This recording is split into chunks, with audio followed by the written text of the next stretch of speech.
Bismillahirrahmanirrahim. Assalamualaikum warahmatullahi wabarakatuh. Waalaikumsalam warahmatullahi wabarakatuh.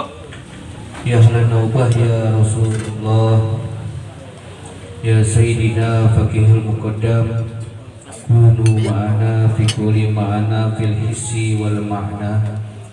Bismillah, walhamdulillah, wassalatu wassalamu ala Rasulillah Muhammad ibn Abdillah wa ala alihi wa sahbihi wa man wala, la hawla wa la quwwata illa billah. Subhanaka la ilma lana illa ma 'allamtana innaka antal alimul hakim. Rabbi shrah li sadri wa yassir li amri wahlul 'uqdatam min lisani yafqahu qawli wa syaddid lisani wa hadi qalbi bihaqqi sayyidina Muhammadin sallallahu alaihi wasallam.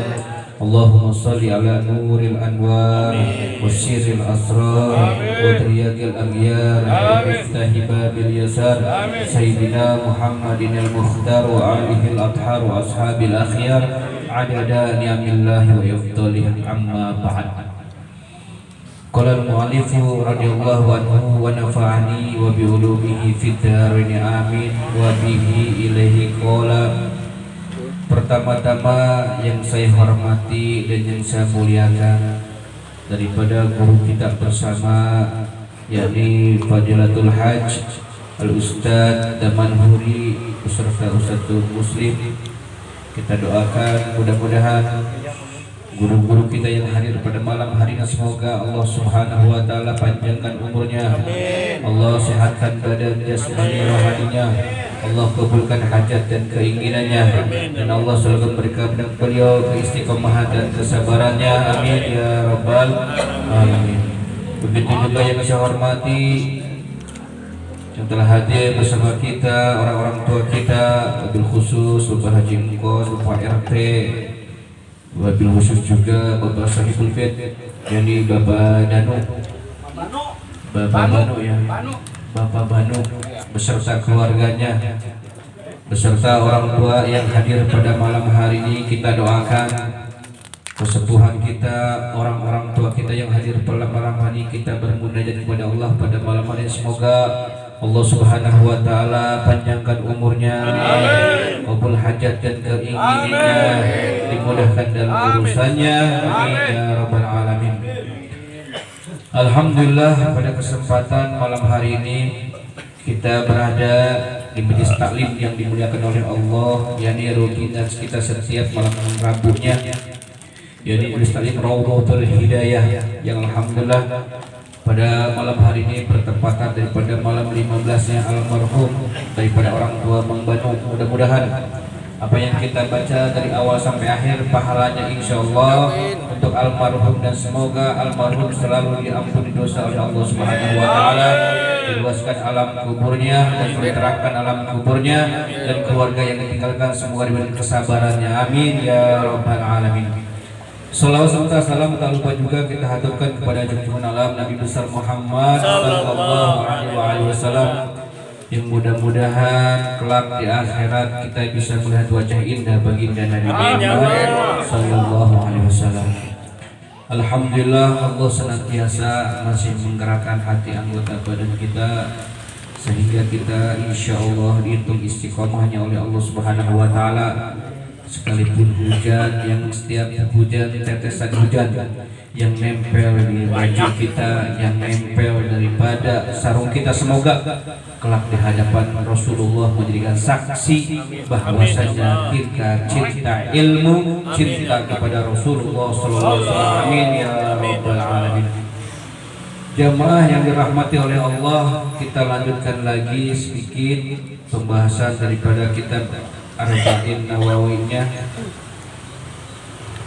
Di sini ada satu hadis yang mana diriwayatkan daripada an Abi Hurairah Abdurrahman bin Sahrin radhiyallahu anhu qala sami'tu Rasulullah sallallahu alaihi wasallam yaqul ma nahaitukum anhu fajtanibuhu wa ma amartukum bihi fa'tu bihi minhu mastata'tum fa innama ahlakal ladina min qablikum kasratul masailihim wa ikhtilafuhum ala anbiyaihim, rawahul Bukhari wa Muslim. Hadis yang selanjutnya adalah diriwayatkan daripada Abi Hurairah, dan berapa banyak orang-orang yang menepis tentang hadis yang diriwayatkan oleh Abi Hurairah. Kenapa? Karena Abi Hurairah radhiyallahu anhu masuk Islam di tahun ke-6, ya.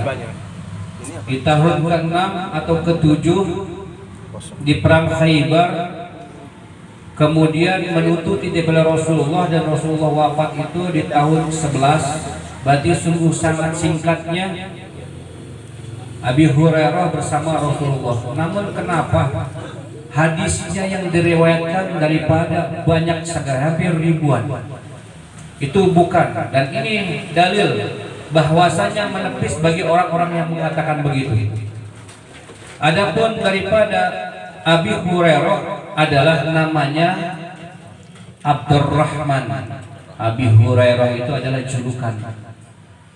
Di sini dikatakan bahwasanya sabab takninuhu ay Hurairah maruya anhu annahu qala kuntu ahmala yawman hirra fi kumi rafaru'ani Nabi sallallahu alaihi wasallam faqala ma hadhihi faqultu hirra faqala li ya Aba Hurairah.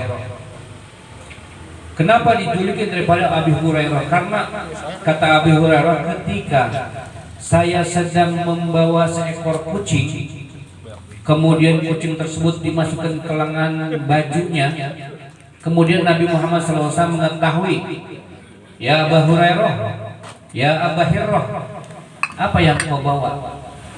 Kemudian Abi Hurairah mengatakan bahwasanya Hirrah ya Rasulullah, kucing. Maka dari situlah Abu Hurairah dijuluki dengan Abu Hurairah, bapaknya kucing. Jadi kalau yang punya banyak kayak Bang Bodeng itu bapaknya kucing tuh. Kucingnya banyak ya. Bisa jadi kita lakokin Abu Hurairah Bang Bodeng Al-Hirrah. Ya. Ada lagi lah pokoknya. Banyak banget ya. Jadi beliau demen daripada yang namanya kucing.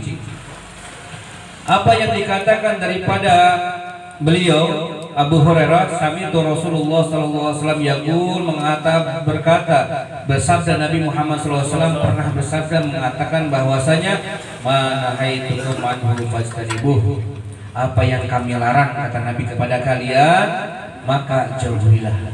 Jadi apa-apa yang dilarang oleh Nabi kepada umatnya, wabil khusus kepada kita yang doyan ilmu, yang doyan majelis ilmu, pecinta-pecinta Nabi Muhammad, maka kita jauhi apa yang dilarang oleh beliau. Wa ma amartukum bihi fa'tu minhu mastata'tum. Maka kata Nabi, apa yang diperintahkan kepada kalian semua wahai sahabatku, wahai umatku, fa'tu minhu mastata'tum, maka datangilah, maka kerjakanlah semampu kalian. Jadi Nabi gak maksa. Makanya Islam itu indah, gak ada paksaan. Kita lihat ketika kita sedang sakit, ketika sholat kita tidak mampu berdiri, maka diperbolehkan yang namanya duduk. Ketika duduk pun susah, maka diperbolehkan terlentang sudah, miring pun susah untuk sholat, maka yang namanya pakai gerakan mata. Dipakai sholat susah mata juga, maka yang terakhir adalah pakai hati. Hatinya susah juga, innalillahi wa inna ilaihi raji'un. Berarti dia disolatin. Jadi sebisa kamu kita beribadah apa yang diperintahkan oleh Allah, apa yang diperintah Rasulullah, semampu kita. Suruh sholawat sekian ribu, kita semampunya aja. Jadi nggak ada paksaan. Waktu maka masuk sebisa kita, semampu kita. Kita mau salawatan berapa, mau mengerjakan yang sunnah atau yang lain yang wajib, semampunya kita lakukan, kita lakukan. Karena keistiqomahan misalnya kan ada kalanya itu ke bawah nafsu. Saya pengen wirid sehari 1000, sehari doang, besoknya enggak. Coba istiqomah sehari 5 atau ganjil terus, itu kan pasti bisa. Tapi kalau sekalian biasanya itu malas. Nah, Nabi Muhammad SAW dalam hadis ini mengatakan bahwasanya apa yang dilarang oleh aku maka jauhi wahai para sahabat, dan apa yang aku perintahkan kepada engkau maka sebisa kamu. Kenapa Rasulullah mengatakan begitu? Fa inna ma ahlakal ladzina min qablikum kasratu masailihim, karena sesungguhnya celakanya, rusaknya, hancurnya orang-orang yang sebelum kamu, alias pada zaman-zaman Nabi terdahulu, Nabi Musa, umatnya, Nabi Isa, kemudian Nabi Nuh, semuanya. Kenapa? Kasratu masailihim, banyak daripada permasalahan, banyak nanya, wakhtilakum, berbedanya dengan mereka, ala ambiyahim, atas para nabi. Makanya umat Nabi Musa ketika yang namanya nyuruh kepada umat pengikutnya, banyak nanya, sapi apa, sapi gede apa kecil, warnanya apa, Bani Israel dihancurkan oleh Allah. Kemudian umatnya Nabi Lut begitu juga, sama.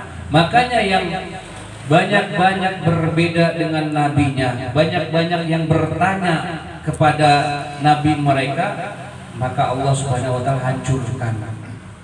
Beda dengan umat Nabi Muhammad, beda dengan nabi kita. Kita seberapa maksiat pun kita tetap kita masih diakui umat Nabi Muhammad SAW, dan dosanya dan diampuni kapanpun kita mau. Kalau umat-umat terdahulu mah kalau mau tobat tuh agak susah. Oleh karena itu bersyukur kita ciptakan oleh Allah menjadi umat Nabi Muhammad Sallallahu Alaihi Wasallam, yang mana umat baginda Nabi Muhammad SAW penuh keistimewaan dan banyak sekali daripada pahala yang diberikan oleh Allah untuk umatnya. Kemudian dikatakan bahwasannya Abu Hurairah radhiyallahu anhu,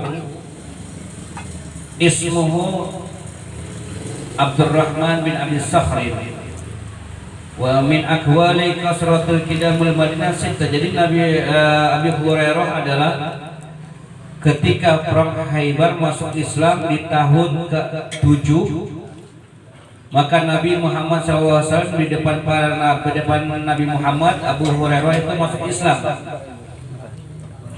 Walidzalika aktsaru sahabah riwayatan bi ijma'il ulama.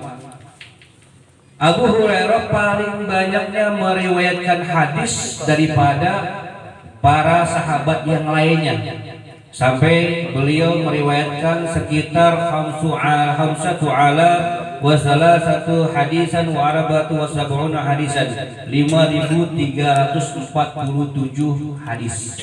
5.000 bukan sembabangan yang sedikit, tapi 5.347 daripada beliau meriwayatkan daripada hadisnya. Nah, sebab kenapa Abu Hurairah yang masih muda, singkat bertemu dengan Rasulullah di tahun ke-7 masuk Islam, kemudian di tahun ke-11 Rasulullah meninggal. Sebabnya kenapa bisa sampai menghafal 5.347? Beliau mengisahkan bahwasanya waruya anhu qala kuntu aktsaru min majlisi Rasulullah sallallahu alaihi wasallam wa hadis wa ma qala. Kata Nabi, man yabsutu sawbahu hatta afraq hatta hadisi summa yaqbadullah fa innahu laysa yansa syai'an sam'ahu minni abadan. Fasabatu sawbi aw qala ridai summa haddatsani faqabtu ilayya wa wallahi ma nasitu syai'an sami'tu anhu.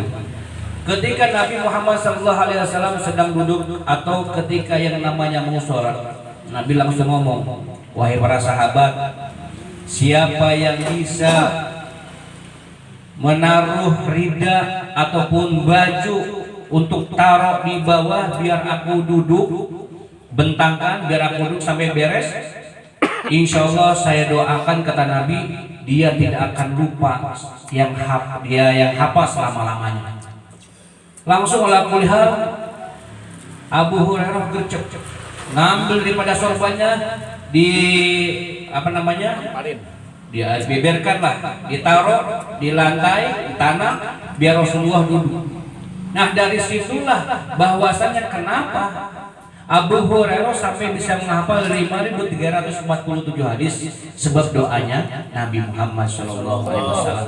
Kata Habib Hurairah, setelah aku menaruh ridaku untuk diduduki oleh Rasulullah, maka dari semenjak itu sampai saat ini hafalanku tidak lemah, makin kuat, makin kuat. Itu wasilahnya Nabi. Nabi nggak semata-mata mengucap. Jadi benar kalau kata Nabi bahwasanya darahmu tidak akan tersentuh oleh api neraka, itu insya Allah benar. Kenapa? Abu Hurairah aja yang didoakan begitu langsung spontan. Hafalannya kuat dan tidak yang namanya lupa sama sekali berkat doa Nabi. Padahal hidupnya dengan Nabi singkat. Abu Hurairah cuma 6 tahun bersama Nabi, riwayatnya banyak. Kemudian Abu Hurairah adalah termasuk daripada Ahlus Suffah. Ahlus Suffah itu santrinya Rasulullah yang ada di Masjid Madinah. Jadi santrinya Rasulullah yang pertama yang paling banyak adalah Abu Hurairah, paling kecil. Dan mereka orang dengan para sahabat yang lainnya isar, saling mengutamakan orang lain.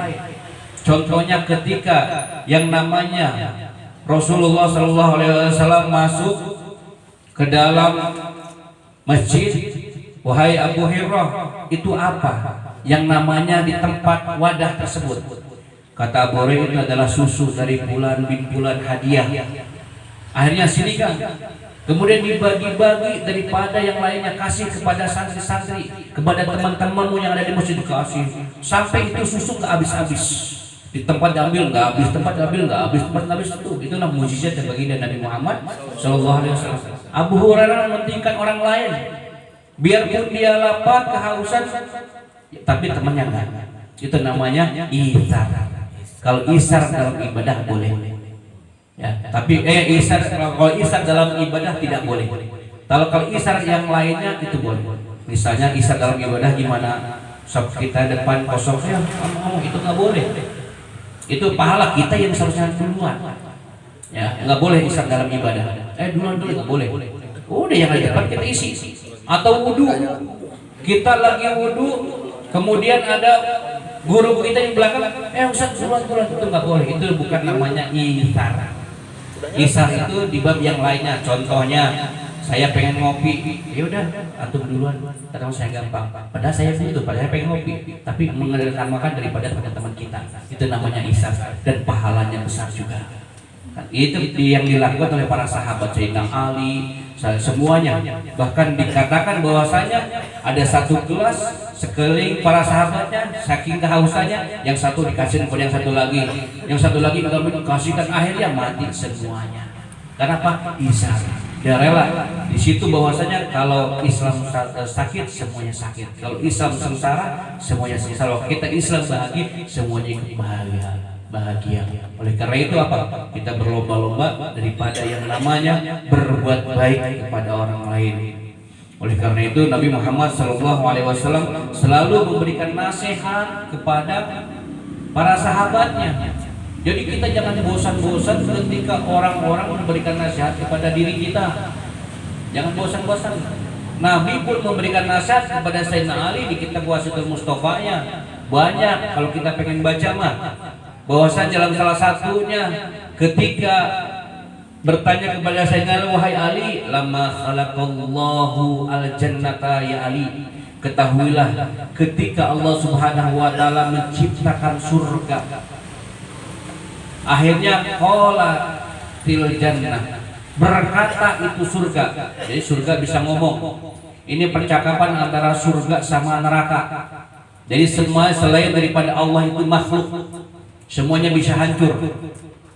Surga mengomong, ya Rabb, lima khalaqtani, wahai Tuhanku, kenapa kau ciptakan aku? Kenapa kau ciptakan aku sebagai surga? Maka Allah menjawab omongan surga tersebut, likulli syaqiyyin wa taqi. Kata Allah ketika surga ngomong begitu, engkau diciptakan untukku, dariku, olehku adalah untuk orang-orang yang dermawan dan orang-orang yang bertakwa. Oh, surga tuh. Kata surga apa setelah mengetahui dari Allah begitu? Qad raditu, aku telah rela dimasukin bagi orang-orang yang dermawan bagi orang-orang yang bertakwa kepada Allah, takut kepada Allah, melaksanakan perintah Allah, menjauhi pelarangan Allah Subhanahu wa taala. Tidak mau kalah. Neraka pun ngomong waqalatin nar. Ya Rabbi lima khalaqtani? Wahai Tuhan, kenapa Engkau ciptakan diriku? Kata neraka ini ngomong. Allah langsung berucap, qala likulli bakhilin wa mutakabbirin. Kata Allah, engkau aku ciptakan wahai neraka adalah untuk orang-orang yang pelit dan orang-orang yang congkak, yang sombong.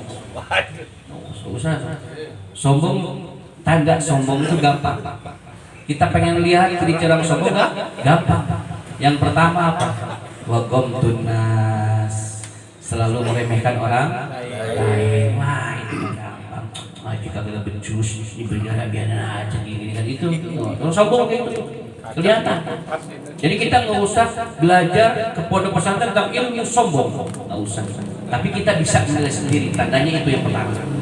Yang kedua, dia yang namanya selalu apa namanya?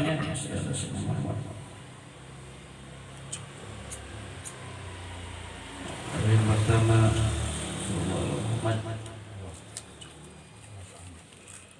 tidak menerima nasihat orang lain, meremehkan orang lain, dan dia tidak mau menerima nasihat orang lain. Udah meremehkan, kita nasihatin malah galakan dia, padahal dia salah. Ya, seenggaknya biarpun dirinya ustadz siapapun, habaib siapapun, kiai, kalau emang salah terima. Sekalipun ada kebaikan dari mulutnya gogok, ya kita ambil, karena taufik dan hidayah datang kepada siapapun. Sampai mengatakan kata tersebut, ana laha, ana untuknya. Ini semuanya ngomong kepada Allah Subhanahu wa taala. Karena itu ayo kita terus mengaji daripada majelis ilmu. Jangan bosan-bosan, jangan malas-malas, ya, karena kesempatan tidak akan ada lagi. Karena hari itu cuma ada 3. Hari kemarin, hari ini, sama hari esok. Hari kemarin yang kita lakukan tidak akan kembali lagi. Seandainya roda bisa berputar, ada status tuh ya, roda bisa berputar, bisa kembali lagi, nggak bakalan. Kemudian hari esok nggak usah dipikirin. Kita belum tentu umur kita besok bisa hidup. Mau kerja apa nggak tahu, mau makan apa nggak tahu. Yang harus kita pikirkan adalah hari ini kita mau ngapain, berbuat apa dan sebagainya. Ya mungkin hari ini kita makan, ya kita pikirin makan. Sekarang ada di sini makan. Hari ini nikmati diberi hari ini. Itu habis semuanya di sini nikmatin hidup hari ini. Belum tentu besok kita bisa makan semangka. Belum tentu besok bisa makan kacang dan sebagainya. Oleh karena itu semoga dengan sedikit ini umur kita dipanjangkan oleh Allah Subhanahu wa taala. Saya beri taufik dan hidayah oleh Allah Subhanahu wa taala, dan anggota badan kita mudah dalam beribadah kepada Allah Subhanahu wa taala, dan semoga semua harapan, doa dan angan-angan dengan dalam hati kita, wasilah kita duduk pada malam hari ini, Allah kabulkan semuanya. Amin ya rabbal alamin. Hakadha minni billahi taufiq wal hidayah. Assalamualaikum warahmatullahi wabarakatuh.